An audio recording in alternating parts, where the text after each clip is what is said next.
My name is Alex Thompson, and if you're reading this on Reddit, you probably know the drill. Another tale from the trenches of betrayal. But mine comes with a twist that still makes me smile in the dead of night. I was 32 when it all started, a mid-level software engineer in Seattle, grinding away at code while my wife, Emily, pursued her passion as a freelance graphic designer. We've been married for 7 years, high school sweethearts turned suburban couple, complete with a cozy 2-bedroom house, a golden retriever named Max, and dreams of starting a family. Or so I thought. Emily was always a vibrant one. Long auburn hair, a laugh that could light up a room, and this effortless charm that made everyone love her. Me?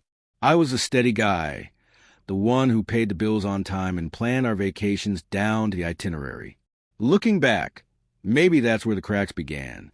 She started staying out late for client meetings, her phone glued to her hand, passwords changed without explanation. I chalked it up to stress, bought her flowers, suggested therapy. "We're fine, Alex," she'd say, pecking my cheek before vanishing into her home office. The truth hit like a freight train one rainy Tuesday in March. I'd come home early from work, nursing a migraine, and found her laptop open on the kitchen table. Curiosity got the better of me. I'm not proud of it. But hey, intuition is a beast. There, in her emails, were messages to a guy named Mark Reynolds, her old college friend who'd resurfaced as a hotshot marketing exec. Steamy stuff. "Can't wait to feel your hands on me again. Last night was incredible," with attachment of photos that made my stomach churn. They'd been at it for months, planning weekend getaways disguised as work trips. I confronted her that evening. She didn't deny it. Tears streaming, apologies tumbling out like rehearsed lines. "It just happened, Alex. Mark makes me feel alive. You're always so predictable." Predictable? I'd built our life on reliability, and now it was a flaw? We argued until dawn, her packing a bag while I sat in them on the couch. "I need space," she said, kissing Max goodbye but not me. The next day, she was gone. No note, no forwarding address. Just vanished, like a ghost in the fog. Word got around fast. Friends whispered, family pitted. Emily had cleaned out half our savings, about $20,000, and filed for divorce from wherever she'd fled. Turns out, she'd run off with Mark to San Francisco, where he had a swanky loft overlooking the bay. I hired a PI, more for closure than anything. Photos confirmed it. Them laughing at cafes, her wearing a new ring, not ours. Mark was older, slick, with a Porsche and a smirk that screamed entitlement. I seethed, but what could I do? The divorce dragged on, her lawyer stonewalling while I rebuilt alone. Months turned to years. I threw myself into work, got promoted, started hitting the gym. Max became my shadow, loyal in ways humans aren't. I dated sporadically, but trust was shattered glass. Hard to piece back. Then, 2 years in, the call came. It was Emily's sister, Claire, voice trembling. "Alex, there's been an accident. Mark, he's dead." A freak skiing mishap in Tahoe. Avalanche, they said. Instant. Emily was devastated, alone in that loft now repossessed because Mark's wealth was mostly debt and flash. At first, I felt a twisted pang of sympathy. But then the messages started. Emily texting from an unknown number. "Alex, I miss you. Can we talk?" Emails pleading. "I made a mistake. Mark was a fantasy. You're my reality."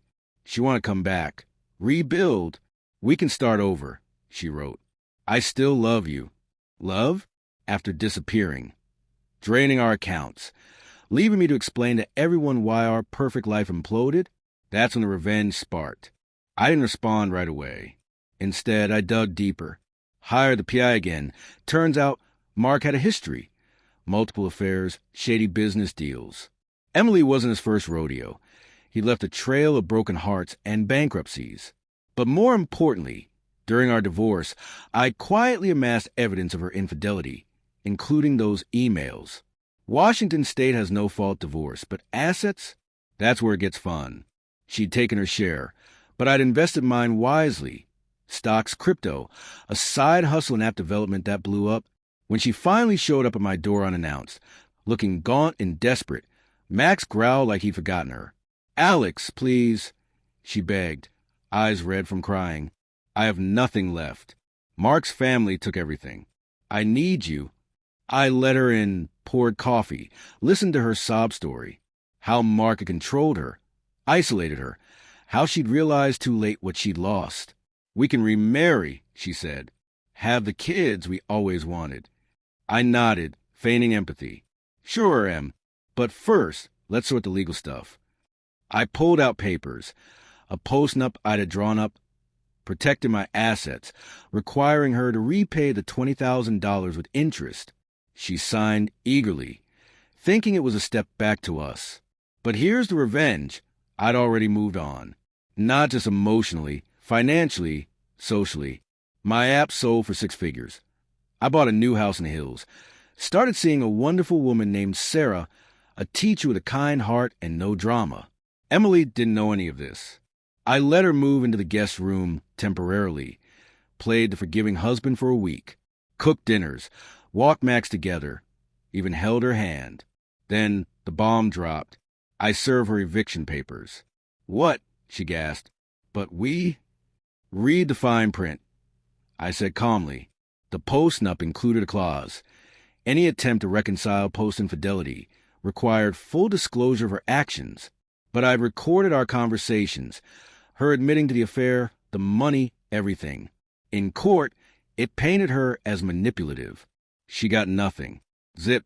I even got custody of Max in the final divorce decree. As she left, screaming obscenities, I felt a weight lift. But the real sweetener? Mark's death wasn't just an accident. Turns out his ski trip was with another woman, his side piece. Emily found out post-mortem, adding salt to her wounds. Me? I didn't orchestrate that. Karma did. Now, she's crashing on Claire's couch, jobless, while I sip coffee with Sarah, planning our future. Redditors, if your partner cheats and ghosts, don't chase. Build, rise, and when they crawl back, smile and twist a knife. Revenge isn't always loud. Sometimes it's just living well with a side of legal savvy. But the story doesn't end with her storming out of the house that day. That would have been too clean, too merciful.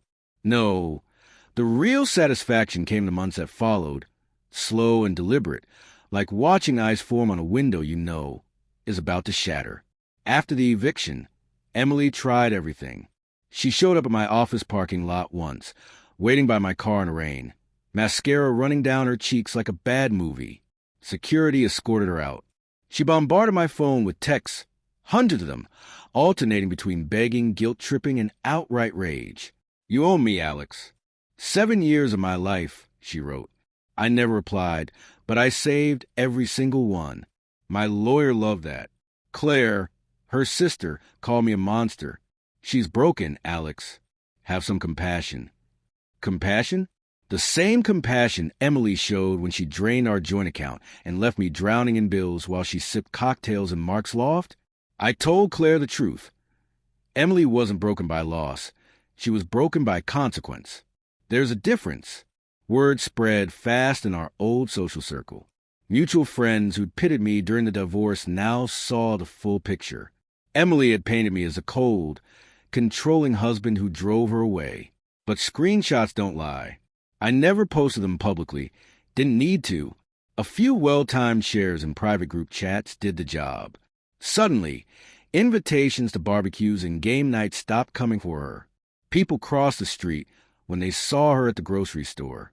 Seattle's a big city, but our world was small.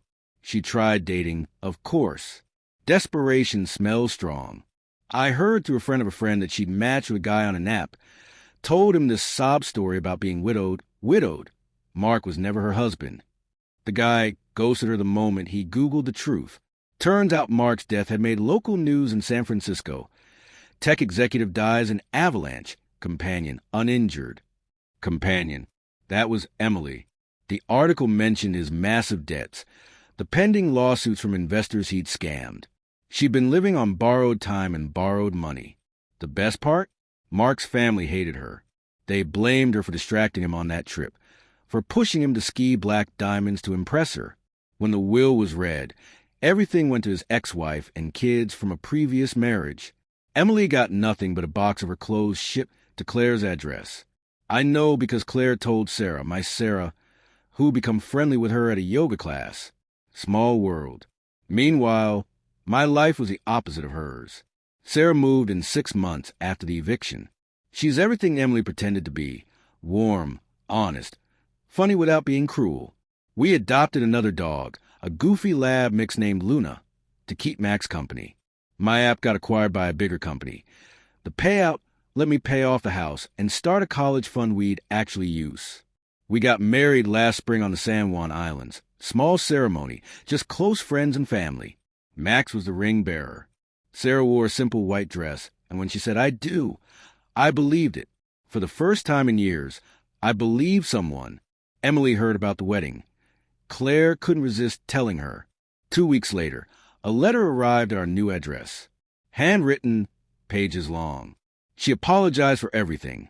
Said therapy had opened her eyes, that she was working a low-paying admin job and trying to find herself. She ended with, "I'll always love you, Alex. If you ever forgive me, I'll be waiting." I read it once, showed it to Sarah, and we laughed until we cried. Then I scanned it, emailed it to my lawyer for the file marked, "In case she tries again," and burned the original in the fire pit while Sarah roasted marshmallows. Last I heard, Emily moved to Portland, crashing with some distant cousin, still telling anyone who'll listen that I ruined her life.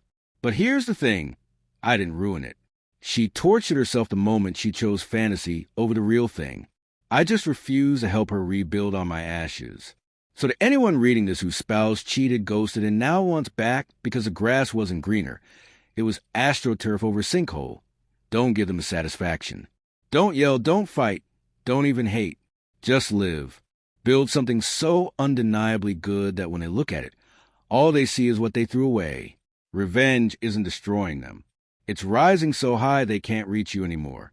And if they try, smile, close the door, and go kiss the person who never made you question your worth.